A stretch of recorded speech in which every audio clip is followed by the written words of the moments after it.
விழாவினுடைய அறிமுக உரையாக நமது கலைமாமணி கருணாகரன் ஐயா அவர்கள் இங்கே அவர்களுடைய உரை ஆற்ற இருக்கிறார்கள். அவர்கள் நெடிய பயணம் ஒன்றை முடித்து நேரடியாக இந்த நிகழ்வுக்காகவே அந்த பயணத்தில் இருந்து திரும்ப மதுரையிலிருந்து இதற்காகவே வந்திருக்கிறார்கள். அதனால் நிகழ்ச்சி விடக்கூடாது, அதிலே தான் பங்கு பணி ஆற்றி சொற்பொழிவு ஆற்ற வேண்டும் என்கின்ற அந்த அன்பு அவர்களுக்கு. ஆகையால் அவர்கள் உடனாக சென்று இந்த நிகழ்வை முடித்து அடுத்து ஒரு பணிக்காக செல்ல இருக்கிறார்கள். அதனால் அவர்களுடைய அறிமுக உரையை முதலாவதாக அமைத்துக் கொள்கின்றோம். அவர்களை அன்போடு அழைக்கின்றோம். வாழிய செந்தமிழ், வாழ்கன தமிழர், வாழிய பாரத மணி திருநாடு. செந்தமிழ் வேள்வி சதுரர், சித்தாந்த கவிமணி, மிகுந்த வணக்கத்திற்கும் பாராட்டுதலுக்கும் உரிய ஐயா சத்தியவேல் முருகனார் அவர்கள் படைத்த அற்புதமான ஒரு நூல் வெளியீட்டு விழாவில் பங்கேற்று சிறப்பிக்க வந்திருக்கின்ற மிகுந்த வணக்கத்திற்கும் போற்றுதலுக்கும் உரிய மகா சன்னிதானம் அவர்களே, மேடையிலே வீற்றிருக்கின்ற அறிஞர் பெருமக்களே, அரங்கை அலங்கரித்து கொண்டிருக்கின்ற சான்றோர்களே, தெய்வத்தமிழ் அறக்கட்டளையை சார்ந்த பொறுப்பாளர்களே, வரவேற்பு உரையாற்றிய ஐயா அவர்களே, நன்றி உரையாற்ற இருக்கின்ற நண்பர் கருப்பசாமி அவர்களே, நிகழ்ச்சியை சுவைபட தொகுத்து வழங்கி கொண்டிருக்கின்ற அன்பு தம்பி திருச்சூடன் நம்பி அவர்களே, உங்கள் அனைவருக்கும் என்னுடைய நெஞ்சம் நிறைந்த மாலை வணக்கத்தை மகிழ்ச்சியோடு தெரிவித்துக் கொள்கிறேன்.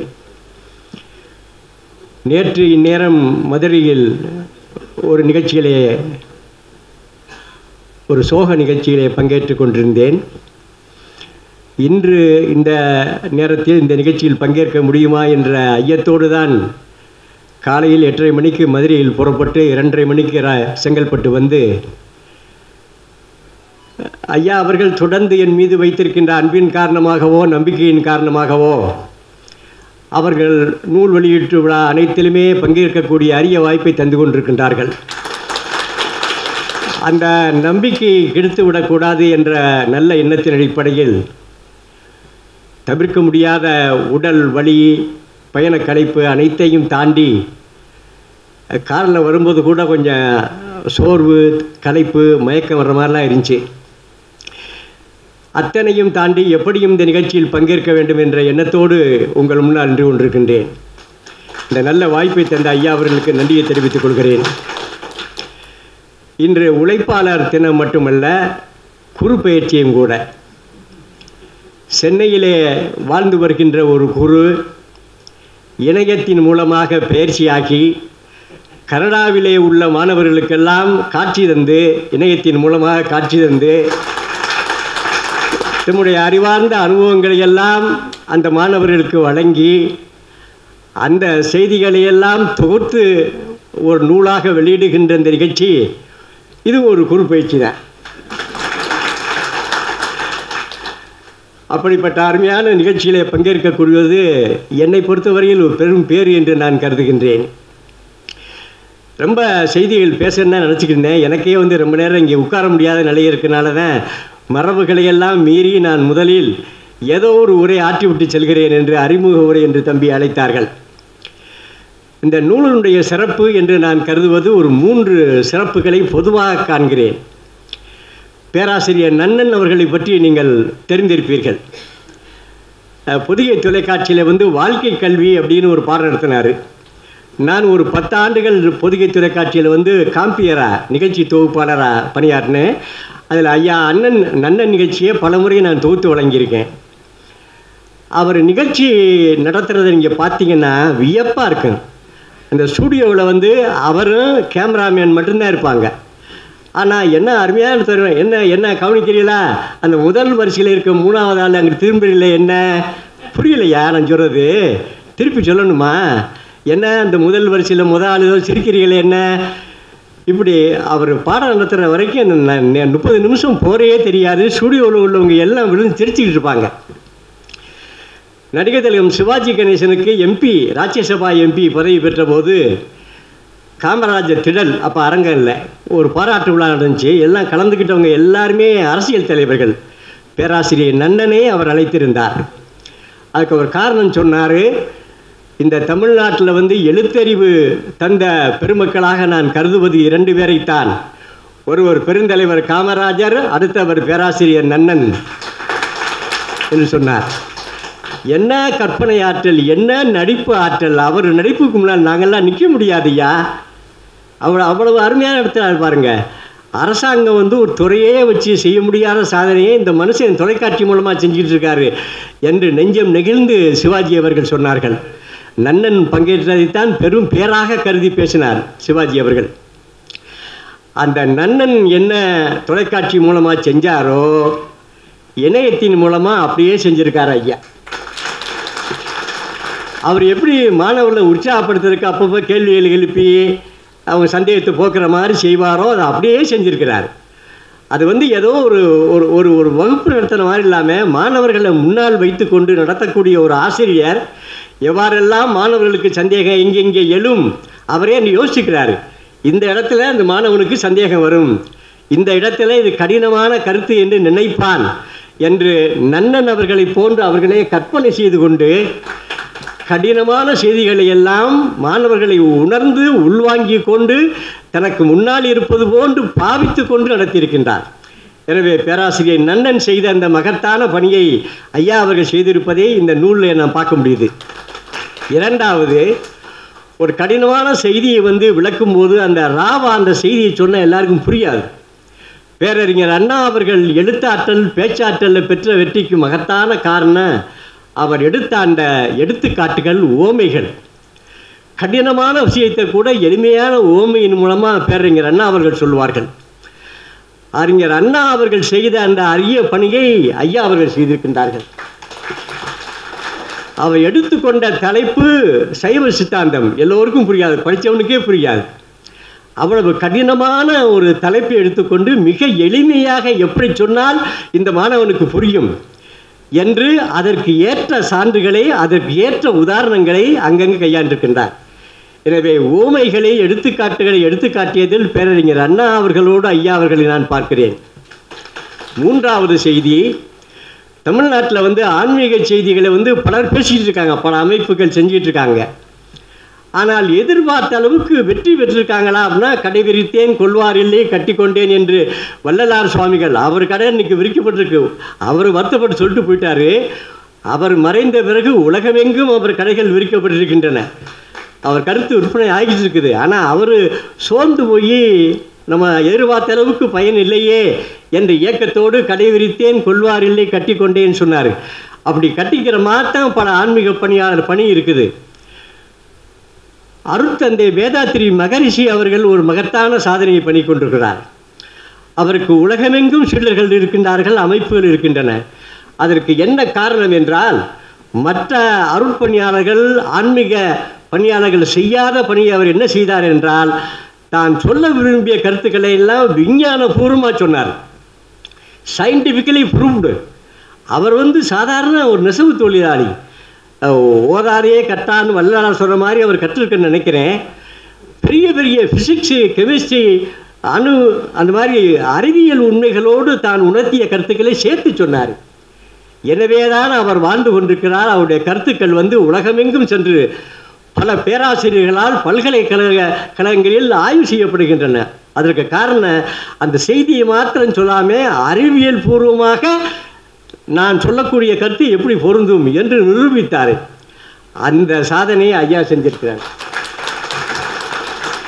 அவரே ஒரு எலக்ட்ரிக்கல் எலக்ட்ரானிக் இன்ஜினியர். இந்த புக்கை நீங்கள் படிச்சீங்கன்னாக்கும் பாதி இன்ஜினியராக நீங்கள் ஆயிடுவீங்க. நீங்கள் அந்தளவுக்கு அவர் செய்திகளை சொல்லும்போது பல இடங்களில் வந்து அந்த பொறியியல் தொடர்பான செய்திகளை ஆன்மீகத்தோடு ஒப்பிட்டு அதுவும் புரிகிற மாதிரி இதுவும் புரிகிற மாதிரி செஞ்சிருக்கிறார். எனவே அருட்தந்தை வேதாத்திரி மகரிஷி அவர்களுக்கு பின்பு அவர் செய்த அந்த அறிவியல் பணியை, ஆன்மீக பணியை இணைத்து கொண்டு செய்யக்கூடிய ஒரு சிறந்த பணியை ஐயாவுடன் காண்கிறேன். எனவே அருட்தந்தை வேதாத்திரி மகரிஷி பெற்ற அந்த பெருமையை, சிறப்பை ஐயா அவர்கள் பெறுவார்கள் என்று நம்புகிறேன், பெற வேண்டும் என்று விரும்புகிறேன். சைவ சித்தாந்தம், அதுக்கு அருமையான அவங்க கொடுத்த விளக்கம் செம்பொருள் துணிவு. நல்ல தமிழ். அவங்ககிட்ட எனக்கு ரொம்ப பிடிச்சது வந்து பிற மொழி சொற்களை எல்லாம் கூட தேவான பாவானார் எப்படி தமிழ் சொல்லுன்னு சொன்னாரோ அது மாதிரி தியரம் அப்படிங்கிறது எப்படி வந்துச்சு, தேற்றம்ங்கிறதெல்லாம் தமிழ் சொல்லு, அங்கேருந்து அங்கே போச்சு அப்படிங்கிறாரு. அது மாதிரி இந்த நூல்களே பல ஆங்கில சொற்களை வந்து தமிழ்லேருந்து தான் போச்சு அப்படிங்கிறார். அதே மாதிரி சித்தாந்தம் அப்படிங்கிற சைவ சித்தாந்தம், அதற்கு செம்பொருள் துணிவு. எனக்கு அவருக்கு இன்னொரு மிக பிடித்த செய்தி என்னென்னா, அது மறுப்பதாக இருந்தாலும் சரி, உரைப்பதாக இருந்தாலும் சரி, ஏதோ ஏனோ தானோ என்று சொல்லாமல் ஆதாரபூர்வமாக சான்றுகளோடு நிறுவுவார். அதான் அவர் பிழைந்த வெற்றி. செம்பொருள் துணிவுன்னு நான் சொல்லலை, என் பாட்டன் வள்ளுவன் சொல்லியிருக்கான். செம்பொருள் துணிவுன்னு நான் சொல்லலை, சுந்தரமூர்த்தி நாயனாரே சொல்லியிருக்காரு. பிறப்பென்னும் பேதமை நீங்க சிறப்பென்னும் செம்பொருள் காண்பது அறிவு வள்ளுவர். செம்பொருள் துணிவே சீருடை கலலே சுந்தரர். எனவே இதை நான் மட்டும் சொல்லலை, வள்ளுவர் சொல்லியிருக்காரு, சுந்தரமூர்த்தி நாயனார் சொல்லியிருக்காரு. எனவே சைவ சித்தாந்தம்னு இனிமேல் யாரும் சொல்ல வேண்டாம், செம்பொருள் துணிவுனே சொல்லுங்க என்று ஒரு அருமையாக சொல்லியிருக்காரு. இந்த நூலை தான் ஏன் வடித்தேன் என்பதற்கு நோக்கம் சொல்கிறாரு. அவர் எலக்ட்ரானிக்ஸ் படிக்கும்போது மாணவர்கள்லாம் ரொம்ப தடுமாறி இருக்காங்க, இது என்ன ஒன்று புரியாத சப்ஜெக்டாக இருக்கே அப்படின்னு. அந்த அவர் பாராயணத்தின பேராசிரியர்கள் முயன்று எலக்ட்ரானிக் வந்து கஷ்டமானது இல்லை, அது ரொம்ப எளிமையில தான், எலக்ட்ரானிக்ஸ் மேடு சிம்பிள் அப்படின்னு புத்தகம் எழுதுனாங்களாம். எலக்ட்ரானிக்ஸ் மேடு சிம்பிள் அப்படின்னு. அதே மாதிரி ஐயா வந்து சித்தாந்தம் மேடு சிம்பிள் அப்படின்னு உணர்த்த நினைச்சேன். அப்படி நினைத்ததன் விளைவுதான் இந்த நூல். ஏன் படைச்சேன் அப்படிங்கிற காரணம் சொல்கிறாரு. செம்பொருள் மாறாத தன்மை உடைய பொருள். செம்பொன் உதாரணம் சொல்கிறாரு. செம்பொன் சிறந்த தங்கம், மாசு மறுவில்லாத தங்கத்தை செம்பொன்னு சொல்லுவோம். அது மாதிரி செம்பொன் யாரை சொல்லுவோம், வறுமையிலே வாடினாரும் வளமாக வாழ்ந்தாலும் என்றைக்கு நிலை குறையாது நிமிர்ந்து நிற்கக்கூடிய சான்றோர்கள், அவர்கள்ட்ட தான் செம்பொன்னு சொல்லுவோம். எனவே செம்பொன்னை போன்று செம்மலை போன்று செம்பொருள் அப்படின்னு விளக்கம் சொல்கிறாங்க. அப்புறம் எனக்கே ஒரு பெரிய ஐயா நீங்கிச்சு, இந்த துணிவு நானே பல முறை வந்து சில லக்கில் துணிவுன்னு ஓட்டிருக்கேன், சில லக்கில் துணிவுன்னு ஓட்டிருக்கேன். எந்த லக்கில் என் கை என்ன எழுதிச்சோ அதை எழுதியிருக்கேன். ஆனால் ரெண்டுக்கும் வேறுபாடு இருக்குது அப்படிங்கிறத வந்து ஐயா புத்தகத்தை படித்த பிறகு தெரிஞ்சிச்சு. அதாவது என்ன சொல்கிறாருன்னா, துணிந்து ஒரு முடிவை எடுத்தால் அது துணிவான், அதுதான் முடிந்த முடிவு, அதுக்கு மேலே வேறு முடிவே இல்லை அப்படின்னா துணிவு. அந்த ஊனாவுக்கும் பூனாவுக்கும் வித்தியாசம் இருக்குது அப்படிங்கிறத எனக்கு உணர்த்திய முதல் ஆசிரியர் ஐயா அவர்கள் தான். இது வரைக்கும் நான் வந்து துணிவு ரெண்டும் ஒன்று தான் நினச்சிக்கிறேன். நானே பல முறை அப்படி பயன்படுத்தியிருக்கேன். 75 புத்தகம் எழுதியிருக்கேன், ஏகப்பட்ட கட்டுரை எழுதியிருக்கேன். ரெண்டுக்கும் வித்தியாசம் இல்லைன்னு நினச்சிக்கிட்டு இருந்தேன். ஆனால் துணிவு வேற என்று சொல்லக்கூடிய அதே மாதிரி சித்தாந்தம், சித்தம்னா முடிவு, அந்தம்னா அந்த முடிவுக்கும் முடிவு விளக்கம் சொல்கிறாரு. சைவ சித்தாந்தம் அப்படின்னா அறிவியல், மெட்டாபிசிக்ஸ் அப்படிங்கிறாரு. மெட்டாபிசிக்ஸ் அதுதான் சைவ சித்தாந்தம் அப்படிங்கிறாரு. அதான் தேற்றம், தியரம் ஃபிசிக்ஸில், சைவ சித்தாந்தத்தில் தேற்றம். அங்கே தியரத்தின் அடிப்படையில் ஃபிசிக்ஸு, இங்கே தேற்றத்தின் அடிப்படையில் சைவ சித்தாந்தம். அந்த தேற்றத்தின் அடிப்படையில் எழுகின்ற அந்த கட்டளைகள், அதன் அடிப்படையில் தான் சைவ சித்தாந்தம் வருது அப்படிங்கிறாங்க. அப்புறம் ஒரு அருமையான செய்தி, இதையெல்லாம் படிக்கிறதுக்கு நல்ல ஊழ் இருக்குன்னு அப்படிங்கிறாரு. அந்த மாணவர்களை பார்த்து அந்த மாணவர்களை பார்த்து சொல்கிறாரு, நீங்கள்லாம் நல்ல ஊழ் பெற்றவர்கள், அதனால தான் சைவ சித்தாந்தத்தை பற்றி கேட்கக்கூடிய வாய்ப்பு கிடைச்சிருக்குது அப்படின்னு அருளந்தி சிவாச்சாரியாருடைய ஒரு பாட்டை எடுத்து காமிக்கிறாரு. சைவமாம் சமயம் சாரும் ஊழ் பெறல் அரிதே, சைவ சமயம் என்ற ஊழை பெறுவது அரிது என்று அருளந்தி சிவாச்சாரியாருடைய பாடலை எழுதி காமிக்கிறார். கூட நானும் சொல்லிக்கிறேன், அதை படிக்கிறதுக்கு எப்படி ஊழ் வேணுமோ அதை பற்றி பேசுகிறதுக்கு எங்களுக்கு ஊழ் வேணும். நல்ல ஊழ் கிடைத்ததால் தான் இந்த நிகழ்ச்சியில் இந்த நேரத்தில் பங்கு பெறுவேனா என்ற ஐயம் எனக்கு இருந்தது. அதை தாண்டி இங்கே நிகழ்ச்சிக்கனாக்க நல் ஊழ். எனவே சைவ சித்தாந்தத்தை படிப்பதற்கு மட்டுமல்ல, பேசுவதற்கும் நல் ஊழ் வேண்டும். 36 தத்துவங்கள், அந்த 36 தத்துவத்தையும் 36 நாள் பேசலாம். ஐம்பூத உடற்கூறுகள் 5, ஐம்புல உடற்கூறுகள் 5, அறிகருவிகள் 5, தொழில் கருவிகள் 5. இந்த உயிர் வந்து மூளையை பயன்படுத்தி அறியுதான், அது அறிகருவியான். இந்த உயிர் வந்து மூளையை பயன்படுத்தி தொழில்பட வைக்குதான், அது தொழிற்கருவியான். அப்புறம் அந்த கரணங்கள் 4, மனம், புத்தி, சித்தம், அகங்காரம். இந்த 4 வந்து அந்த கரணங்கள். இவை எல்லாம் இந்த 24க்கும் பேர் ஆன்ம தத்துவங்கள். அப்புறம் வித்யா தத்துவங்கள் 7, சிவ தத்துவங்கள் 5, மொத்தம் 36 தத்துவங்கள்ங்கிறாரு. அது விளக்குனா அதுக்கே நேரம் ரொம்ப போயிட்டுருக்கு, நீங்கள் படிச்சுக்கிறீங்க. உயிருக்கும் ஆன்மாவுக்கும் என்ன வித்தியாசம்? உயிருக்கும் ஆன்மாவுக்கும் உடலில் வந்து உயிர் போகாமல் அதுக்கு முன்னால் தனிச்சு நின்றா அதுக்கு பேர் உயிரான். அதே உயிர் உடலில் போய் சேர்ந்து அந்த உடலை இயக்குது அப்படின்னா அதுக்கு பேர் ஆன்மாவாம். பல பேர் வந்து உயிரும் ஆன்மாவும் ஒன்றுன்னே எழுதிட்டு இருக்கிறான். நானும் படிச்சிருக்கேன் பல நூல்களில். ரெண்டுக்கும் வேறுபாடு என்ன? உயிர் தனிச்சு உடலில் சேர்றதுக்கு முன்னால் அது தனிச்சு நின்றால் அதுக்கு பேர் உயிர்.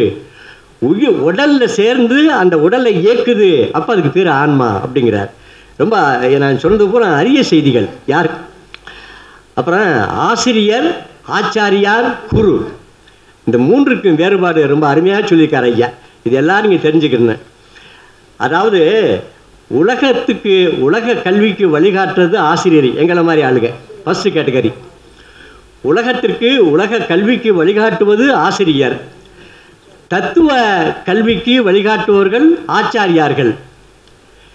இறையருளை உணர்ந்து அதை பெற வைப்பதற்கு வழி காட்டுறதில்லை, வழி துணையாக வருபவர்கள் யாருன்னா அவங்க தான் வந்து குருவான். வழி காட்டுதல் வேறு, வழி துணையாக அழைச்சிட்டு போகிறதுங்கிறது வேறு. வழி துணையாக வருவோரெல்லாம் வாழ்க்கையில் துணையாய் ஆவாரான்னு கவியரசர் கண்ணதாசன் சினிமா பாட்டில் கேட்டிருப்பாரு. எனவே உலக கல்வியை யாரெல்லாம் சொல்கிறாங்களோ அவங்கெல்லாம் ஆசிரியர்கள். தத்துவ கல்வியை யாரெல்லாம் சொல்கிறானோ அவெல்லாம் ஆச்சாரியார். இறைவனை பற்றி சொல்றது மட்டும் இல்லை, எப்படி இறையருளை பெறுவது என்பதை கூட்டிட்டு போகிறது மட்டும் வழிகாட்டுகின்றானே அவன்தான் குரு அப்படின்னு. ஆசிரியர் வேற, ஆச்சாரியார் வேற, குரு வேற அப்படிங்கிறாரு. எந்த பிறவிலையும் ஆசிரியரை பெறலாம். நம்முடைய உயிர் பெறுகின்ற பக்குவத்திற்கேற்ப எப்போதாவது ஆச்சாரியாரை பெறலாம். கோடான கோடி பிறவிகள் எடுத்து அந்த உயிர் அது தகுதியை பெற்றால்தான் குருவை பெற முடியும் அப்படிங்கிறார். அவர் குரு. நீங்கள்லாம் கோடான கோடி பிறவி பிறக்காம ஒரு பிறவிலேயே அவர் அருளை பெற்றுக்கிறீங்க. ஆசிரியர் அந்த பயன் பார்த்தாக்கும் 1 பங்கு ஆசிரியர். 1000 ஆசிரியர் = ஒரு ஆசாரியார். 1000 ஆச்சாரியார் = ஒரு குரு. அப்போ பாருங்கள், இப்போ குரு அப்படிங்கிற ஸ்டேட்டஸை ரீச் ஆகிறதுக்கு எவ்வளோ கஷ்டம் பாருங்கள். ஒரு ஆசிரியர் 1000 ஆசிரியர் சேர்ந்தா ஒரு ஆச்சாரியார், 1000 ஆச்சாரியார் சேர்ந்தா தான் ஒரு குரு. அதனால தான் அந்த குறவர்கள், சமய குறவர்கள் என்று சொல்லப்பட்டார்கள் என்று மிக அருமையாக விளக்கிறார். இறையருளை பெறுவதை காட்டிலும் குருவருள் பெறுவது தான் உயர்ந்தது. ரொம்ப அருமையான செய்தி. அதுக்கு உதாரணம் காமிக்கிறாரு. ஒரு கல்லை தூக்கி போட்டால் கடலில் அப்படியே கீழே விழுந்துடும். அதுவே ஒரு தோணியில் அந்த கல்லை வச்சா கரை சேர்ந்துடும், கல் கரை சேர்ந்துடும். அது மாதிரி இந்த தோணி மாதிரி தான் நம்மளுக்கு வந்து குரு. அந்த குருவருளை நாம் பெறுவோம் என்றால் எப்படி தோணியில் ஏற்றப்பட்ட கல் கடலில் விழுகாமல் கரை சேர்க்குதோ அது மாதிரி இந்த பிறவியாகிய கடலை, ஐயா கொஞ்சம் விளங்குயா, டீ அப்புறம் கொடுத்துக்கலாம். இந்த பிறவியாகிய கடலை கடப்பதற்கு தோணியாக பயன்படுபவர்கள் குரு. எனவே இறையருளை பெறுவதை காட்டிலும் குருவருளை பெறுவதுதான் சிறப்பு என்று சொல்கிறார். கடைசியாக 2 சொல்லி முடிக்கிறேன். உயிர்கள் எல்லாரும் ஒரே மாதிரி ஏன் பிறக்கிறது இல்லை? ஒருத்தன் பணக்காரன், ஒருத்தன் ஏழை, ஒருத்தன் கருப்பு, ஒருத்தன் சிகப்பு, ஒருத்தன் நோய் நொடியில் வாழ்கிறான், ஒருத்தன் வளமாக வாழ்கிறான். என்ன காரணம்? இதே கேள்வி வந்து இயேசுபிரான்ட்டையும் கேட்டாங்களாம். என்னால் என்ன காரணம்னு. அவர் சொன்னார், விதைப்பதற்கு ஏற்ப பயன் கிடைக்கும். எதை விதைக்கிறாயோ அதை அறுவடை செய்வாய். as you sow, so you reap அப்படின்னு சொல்லிவிட்டார். எதை விதைக்கிறாயோ அதை அறுவடை செய்வாய் அப்படின்னு இயேசுநாதர் சொல்லிட்டாரு. ஆனால் எதை விதைக்கிறது, எப்போ விதைக்கிறது, எதை அறுவடை செய்கிறது? அவர் சும்மா சொல்லிட்டாரு, எதை விதைக்கிறாயோ அதை அறுவடை செய்வாய்.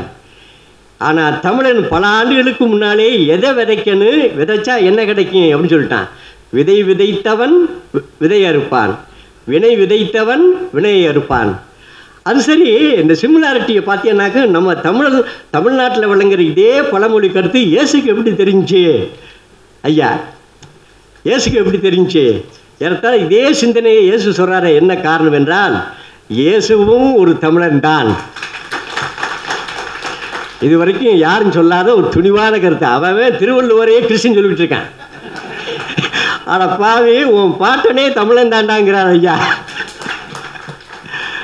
நோவா அப்படிங்கிற மூலமாக மெசோடோமியா குடியேறி சென்ற தமிழர்கள், அங்கேருந்து வந்தவர் தான் இயேசு. எனவே இயேசுயே தமிழர் தான். அதனால தான் அந்த வினை விதைத்தவன் வினையறுப்பான், திணை விதைத்தவன் திணையறுப்பான். அது முழுமையாக சொல்லாமல் எதை விதைக்கிறாயோ அதை அறுப்பாய், அறுவடை செய்வான்னு சொன்னார். எனவே இயேசுவின் சிந்தனைக்கும் மூல சிந்தனைக்குரியவன் தமிழ் மண்ணிலே பிறந்தவன். கடைசியாக ஒரு செய்தி. ஐயா ஒரு கேள்வி கேட்டான். ஒரு மாணவன், அந்த மாணவன் திடீர்னு ஒரு ஃப்ளைட்டு ஆபத்து ஏற்படுது. அதில் 300 பேர் இறந்து போகிறான். இறந்தவன்லாம் யார்? பல ஜாதிக்காரன், பல சமூகத்தை சேர்ந்தவன், பல வேறுபாடுகள் உள்ளவன், பல எல்லாருக்குமா ஒரே வினை பயன் இருக்கு. எப்படி எல்லாரும் ஒன்றா சேர்த்தாங்க? அதாவது சாகிறதுக்கு ஒரு காரணம் சொல்கிறான். இவன் அந்த 300 பேரில் 300 ஒருத்தன் கிறிஸ்டினும், ஒருத்தன் முஸ்லீமும், ஒருத்தன் இந்து இருக்கிறான். அது மாதிரி ஜாதி வேறு, சமூகம் வேறு, எல்லாம் வேறு. ஆனால் அத்தனை பேரும் செத்துருக்கான என்ன காரணம்? எல்லாருக்குமா வினைப்பெண் ஒரே மாதிரி இருந்துச்சு அப்படின்னு ஐயாட்ட கேள்வி கேட்டிருக்காங்க. அதுக்கு ஐயா அருமையாக சொல்கிறாரு. சில காரணங்கள் நமக்கு தெரியும், இறைவன் சில காரணங்களை சொல்லாமல் மறைச்சி வச்சுருக்கிறான். அதுக்கு என்ன சொல்கிறாருனாக்கு 3 சொல்கிறாரு.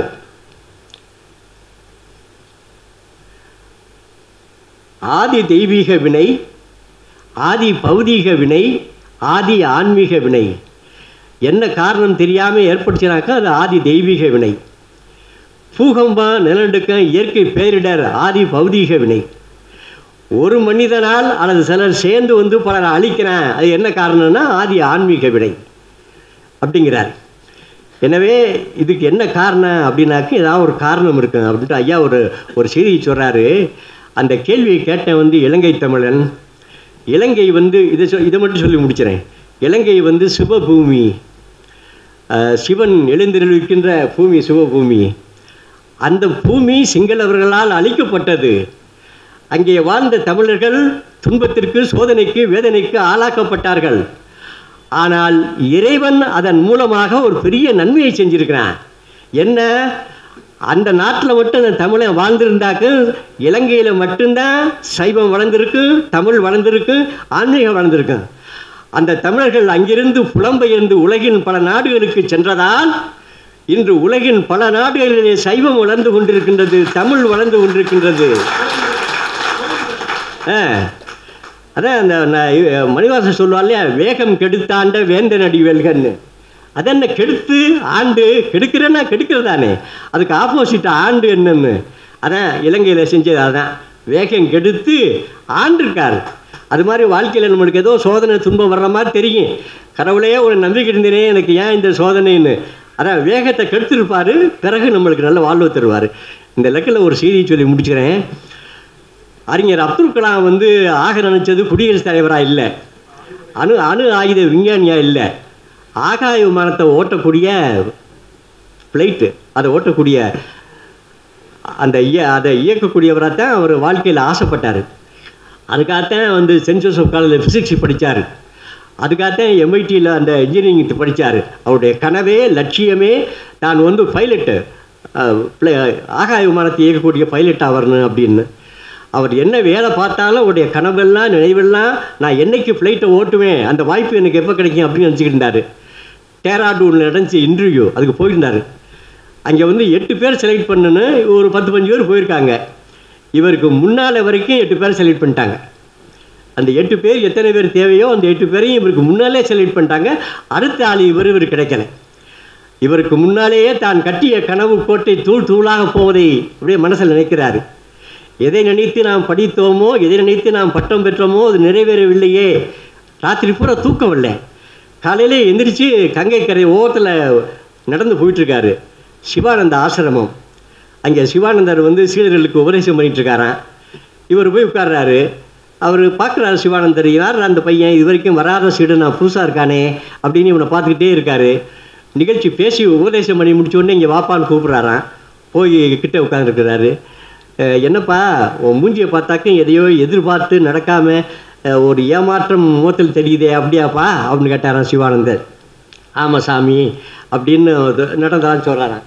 அப்போ அவர் கேட்டாரான், ஒரு 5 நிமிஷம் அப்படியே தியானம் பண்ணியிருக்காரு சிவானந்தர். சொன்னாரான், நீ உன்னை பற்றி நீ நினைத்தது நடக்கவில்லை என்று வருத்தப்படுகிறாய். உன்னை படைத்த இறைவன் உன்னை என்னவாக ஆக்க வேண்டும் என்று நினைத்தான் என்பது உனக்கு தெரியுமா?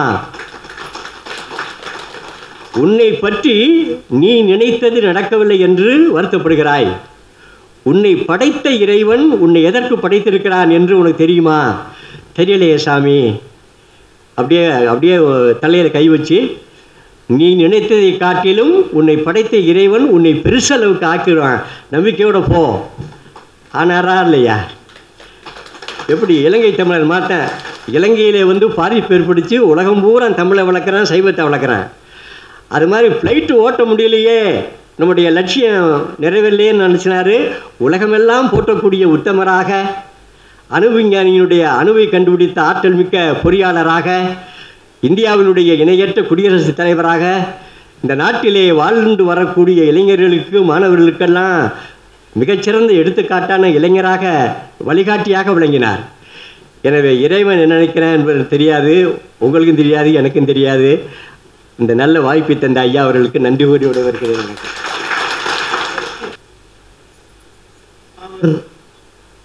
மிக அற்புதமாக அந்த நூலிலே ஆழ்ந்து எந்தெந்த இடத்திலே தன்னுடைய மனம் பதிந்தது என்பதை நம்மிடம் பகிர்ந்திருக்கிறார். நிறைய விஷயங்களை சொல்லலாம். நாங்கள் இந்த தமிழ் அர்ச்சகர் பயிற்சி என்கின்ற ஒன்றை ஓராண்டு பயிற்சி வகுப்பாக நடத்தி கொண்டிருக்கிறோம். 12 ஆண்டுகள் ஆகிவிட்டன. அடுத்து 13வது ஆண்டுக்கும் சேர்க்கைகள் நடைபெற்று கொண்டிருக்கின்றன.